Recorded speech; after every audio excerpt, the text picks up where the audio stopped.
We are now on air. Time for a total takeover. It's finally here. Welcome to a new episode. It's about to go down. Once again, it's going down with yours truly, Dan Adams, a.k.a. the Soulful Conservative, the DA and the prosecutor, the illuminator of truth. And here it is, Monday morning, ladies and gentlemen. The Monday morning blues. It's a gloomy, rainy, cloudy day here in Pittsburgh, Pennsylvania. Don't know how it is in your region, but that's how it is here. And as we go about our business this morning, as we go about our lives, and as we get the kids together for their journeys to school and wherever their paths may lead, first and foremost, giving honor to God and to my Lord and Savior Jesus Christ. I am not worthy, ladies and gentlemen. I'm just saying this straight out of the gate. I am not worthy of His grace, His mercy, and His love. I am not. I do my best. I try my best. But my best isn't good enough. I know it. I am not afraid to say it. I'm not ashamed to say it. So pray for me, ladies and gentlemen. Pray for me that I put on that full armor of God and go about spreading the gospel of our Lord and Savior Jesus Christ without worrying about the consequences, not worrying about the blowback. Now, ladies and gentlemen, didn't mean to get real serious on you like that, but you know, sometimes we have to go there. Here it is, Monday morning. And first, I want to give a big shout out to the Pittsburgh Penguins. 7-0 shutout over the Ottawa Senators yesterday. They played awesome. So we are up 3-2. Let's close this series out tomorrow night in Ottawa, please. So you can have enough rest, so especially if Nashville wins the night and they close their series out. They'll have enough rest. Let's close it out tomorrow night, and we'll have enough rest. And we have these series, yes, the Stanley Cup Finals series starting home here in Pittsburgh, ladies and gentlemen. Now, ladies and gentlemen, was just listening to a recap on the Hugh Hewitt show in regards to President Trump's speech in the Middle East. And I'm going to say in the Middle East because even though he was only in a couple sections of the Middle East, but the speech that he made yesterday, ladies and gentlemen, is not getting the proper accolades. It is not getting the proper coverage. And of course, it doesn't matter what this man will say and do going forward. The never Trump, hate Trump, can't stand Trump crowd will do everything within his power to demean and besmirch anything this man says. Now, like I've said in the past, I will call Trump out on anything that I feel and deem is inappropriate, wrong, and what I don't support. But that speech yesterday in front of all those Middle Eastern countries and leaders thereof, these pundits are talking about he didn't say this, he didn't say that. Yes, he did. His pundits are out there saying he didn't comment on this or comment on that. Yes, he did. Listen to the whole speech, idiots. He did. Just because he didn't speak on it the way that you wanted him to, he did speak on it. So get over yourselves. Get over your nonsensical attitude towards this president. Call him out on his bull crap when he does it. Call him out on his mishaps in regards to Comey and saying things of, you know, just idiotic nonsense that may come out of his mouth. Call him out on that. I have no problem with that. But on the other end of the spectrum, when he makes great speeches like he did over in the Middle East yesterday, then you must make sure that you properly, pundits, haters, that you properly cover what he said. Don't lie about what he said. And don't make it out to seem like he didn't say what he said. That is very disheartening, ladies and gentlemen. It's very disheartening. And the biggest thing that I got out of that weekend that he was there was the comments that he made in regards to attacking ISIS, Al-Qaeda, al-Nusra, Boko Haram, the Taliban, any radical Islamic group that is out there. He's talking about hitting them in their pockets, ladies and gentlemen. That's right. If they have no money and they have no means, then they have no avenue of committing terrorist acts. Hit them in their pockets. Take away their money. Get them off this monetary network that they're on, whatever way it is, destroy it. Cut them off at the knees, ladies and gentlemen. Cut them off at the knees.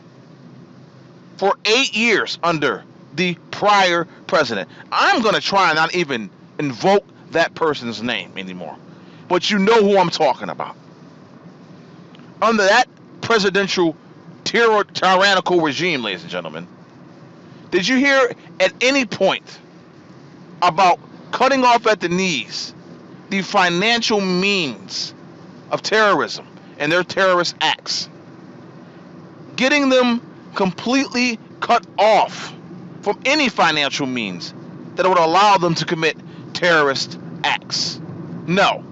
We heard about trying to change their mind state, trying to change the way that they think, climate change being a factor in regards to these young men thinking that they can just, oh, you know what, and I'm going to invoke the name of Allah and kill anyone that I feel isn't down for the cause, if you want to bring it down to that point. So, ladies and gentlemen, for 8 years under the prior presidential tyrannical regime, you had nothing but fluff. You had nothing but an administration who ultimately armed, ladies and gentlemen, not the enemy of radical Islam, but those who supported radical Islam, the Iran deal, and everything else that you could think of, making it easy, ladies and gentlemen, for these terrorist organizations to continue to exist. We didn't have job fairs, ladies and gentlemen. Remember Marie Harf saying that these terrorists need jobs, but yet a high percentage of these terrorists come from well-to-do families, well-to-do backgrounds. So if we would have had Indeed and ZipRecruiter going out getting these terrorist jobs, then they would stop what they were doing. They would just, not send their young children with suicide vests on, blowing up innocent civilians. No, okay. You know where I'm going with that, ladies and gentlemen. You know how idiotic that sounds, ladies and gentlemen. But that's what they thought. That's what they put out there. That's what they allowed themselves to put out there as the narrative in regards to combating radical Islamic terrorism, Islamic jihadism, ladies and gentlemen. And let me fix this camera just a shade. So, ladies and gentlemen, as you go about your day, I'm hoping that you, number one, go find the full archival clip, the entirety, from start to finish, ladies and gentlemen. No breakups, no editing. The entire speech that Trump gave in the Middle East. Excellent, excellent speech. Take the time to go out and listen to it, ladies and gentlemen. Take the time. Now, I want to go ahead and talk about Sheriff Clark, ladies and gentlemen. That's right. Sheriff Clark just accepted a position in the Trump administration in the Homeland Security Department. Now, ladies and gentlemen, those on the left cannot stand Sheriff Clark. They cannot stand the fact that a black man is supporting Trump in the way that he has, that a black man thinks outside the box not within the liberal, numbnut, moonbat sphere that we call liberalism, that is not afraid to clap back against these liberal, I mean beyond liberal factions, ideologies, laws, ladies and gentlemen, laws. He is not afraid to clap back at the individuals, these Democrat-led counties, boroughs, suburbs, cities that have destroyed the black community in America as a whole. They cannot stand the fact that a black man, ladies and gentlemen, will clap back at them, will not allow them, and I'm talking about these liberal Democrats, speak on his behalf just because he's black. And for those who have seen my meme that I've put out there for the past few years, and quote, "When I came out of my mama's womb, Democrat was not stamped on my forehead." Now, I've lost family members, friends, associates because of my conservative views. And I guarantee that Sheriff Clark has done the same. Any of us black conservatives out here. And I don't want to single us out as, this type of, cross-section of America. But this is what those folks on the other side label us as. And I'm going to clap back and use that label against them.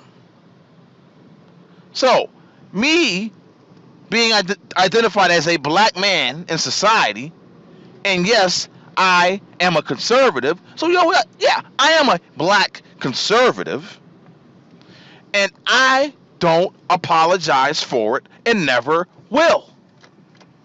I will not kowtow, bow, and genuflect, ladies and gentlemen, to the liberal leftist moonbat numbnut Democrat Party who tries to make me out, who tries to demean, besmirch, and label me as a traitor to my race. How dumb is that? A traitor to the black community. How dumb is that? And just a traitor overall because I'm black and I'm not a Democrat and I'm not a liberal and I don't have that type of ideology swirling around in my brain. Ladies and gentlemen, really? Really? So we're going to go that route. We're going to continue to go down this path. In America, ladies and gentlemen, not somewhere overseas. In America, land of the free, home of the brave. So, seeing that I am encapsulating the land of the free and the home of the brave in regards to me being a black conservative, and I'm putting that in air quotes, ladies and gentlemen, for those who are checking this out on the audio podcast,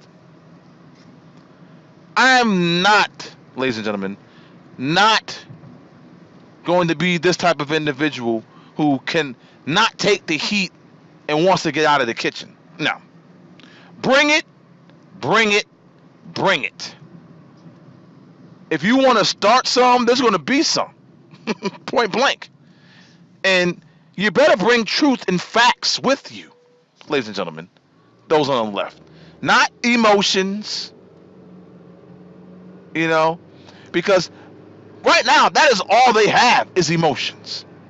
You look at the Democrat Party of today, ladies and gentlemen. You look at this sheer, utter, maniacal behavior coming from the left and the Democrat Party and the leaders thereof.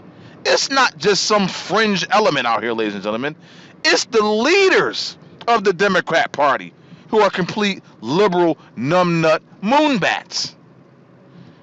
And those that are under them take their marching orders and do exactly what they say, how they say it, when they say it, where they say it, who they say it to.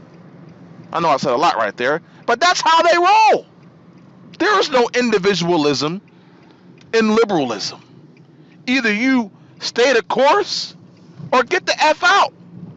You got the leader of the DNC, the new leader of the DNC, Perez, telling people, telling, ladies and gentlemen, pro-life Democrats to get out of the party.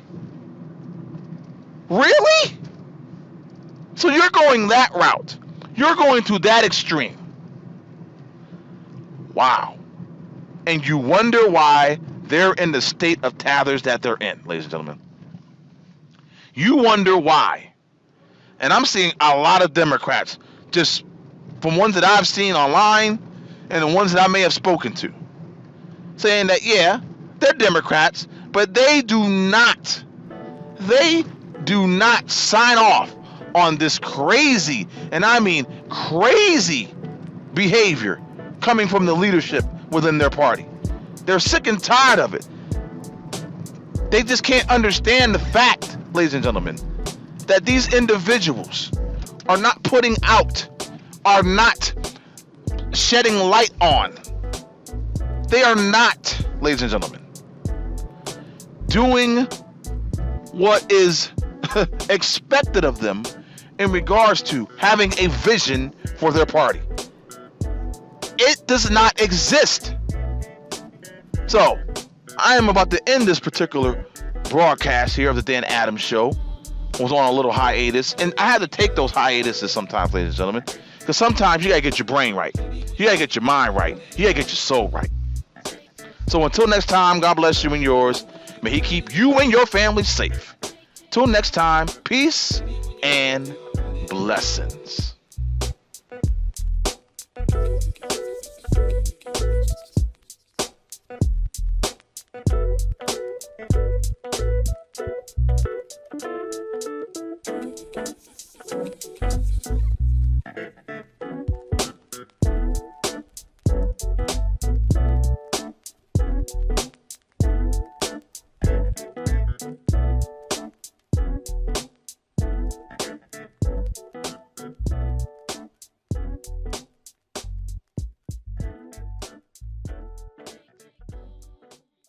This poem is for the woman I love. I knew not what love was till you awoke within my heart. We are now together forever, never shall we part. I will track where you are, I'll decide whom you see. Remember, sweetheart, you belong only to me. So do what I say and don't do anything dumb, or I may have to hit you until you are numb. If you tell another soul, well, that will just make me mad. 'Cause I tolerate you, and for that you should be glad. There's one more feeling I must express to you, honey. Don't ever, ever let me catch you touching my money. Some relationships are not as they appear. That's because domestic abuse is often hidden. Join the Women's Center and Shelter in the effort to end abuse early on and help us provide emergency sanctuary to those who most need your protection. To donate, visit the Women's Center and Shelter at wcscanhelp.org. Hey, can I get some help here? Yes, you. I'm talking to all of you. I need your help because I, just like many of you, am one of the millions of Americans who is all too familiar with cancer. I lost both my grandfathers and my uncle to cancer. My grandmother battled cancer 3 times in her lifetime, and my amazing mom, well, she's a 2-time cancer survivor. But there is certainly reason for hope. Due to earlier diagnosis and evolving research, the 5-year survival rates have increased for people living with cancer. One exciting area of cancer research today is the field of immuno-oncology, science that aims to work with the body's own immune system to help fight cancer. That's why I'm proud to be joining Bristol Myers Squibb and the cancer community to launch Ready, Raise, Rise, a program that educates about immuno-oncology research and encourages people to raise a flag for those we love affected by this horrible disease. On this website, you can create a personalized flag on behalf of yourself or a loved one touched by cancer and share it with your friends. You can also select a cancer organization you would like to receive a potential donation. The 3 groups with the most flags raised on their behalf will receive a charitable donation from Bristol-Myers Squibb. By sharing your flag, you're making a difference by supporting loved ones, raising money for cancer groups, and educating about groundbreaking research. So please, join me. Let's raise our flags against cancer.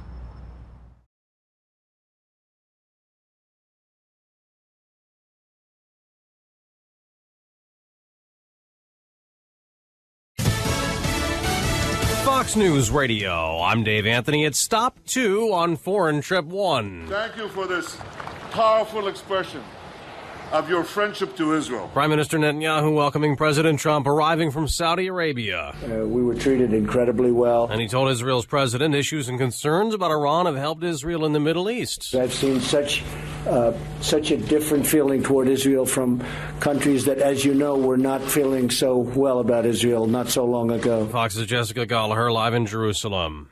Dave, President Trump also expressing optimism about the possibility of restarting peace talks between the Israelis and Palestinians. Mideast peace has been a mainstay of his presidency. You have a great opportunity right now. There's a great feeling for peace throughout the Middle East. I think people have just had enough.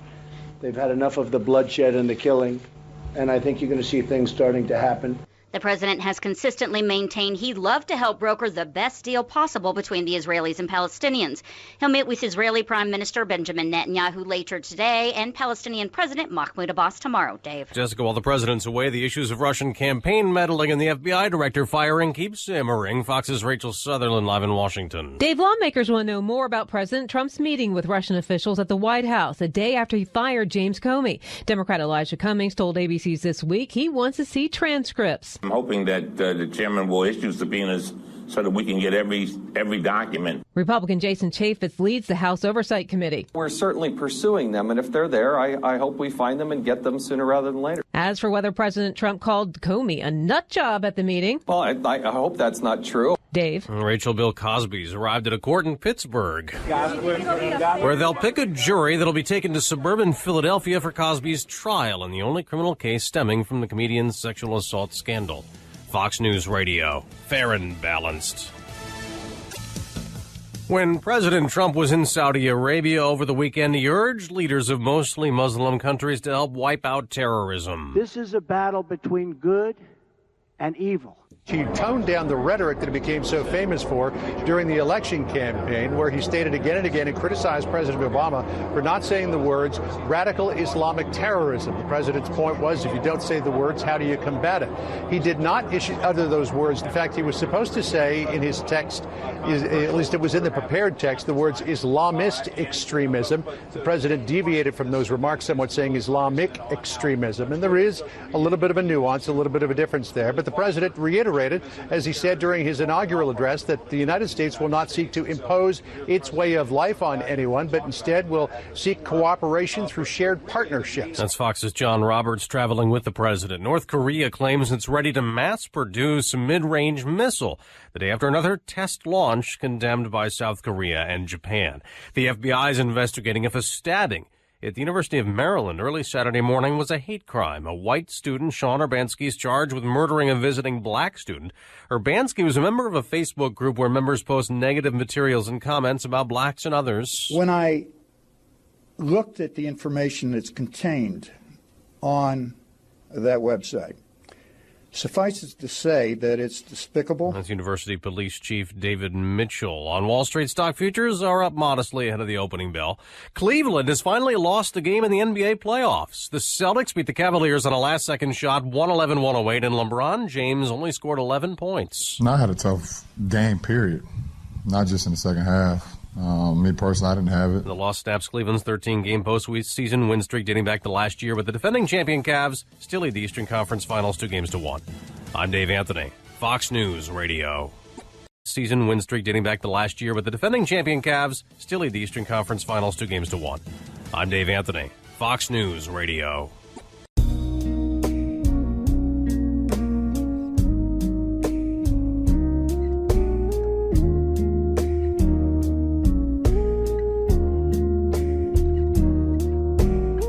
Check it out, you got me mesmerized. So beautiful, so fabulous. Honey, check it out, you got me mesmerized. So beautiful, so fabulous. Honey, check it out, you got me mesmerized. So beautiful, so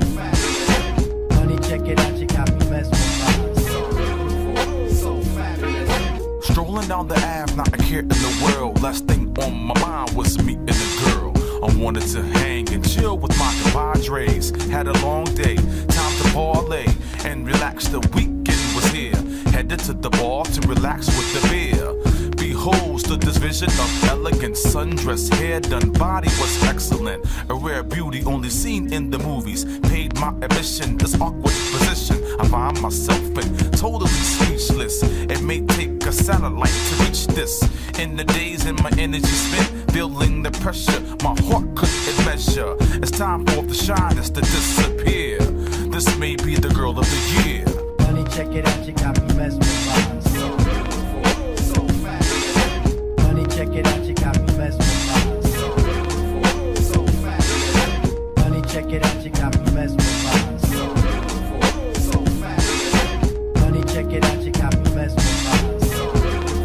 So fast. Unabashed by my lyrical brassness, my fascist opposition, my mind's condition, standing in the way, not another individual.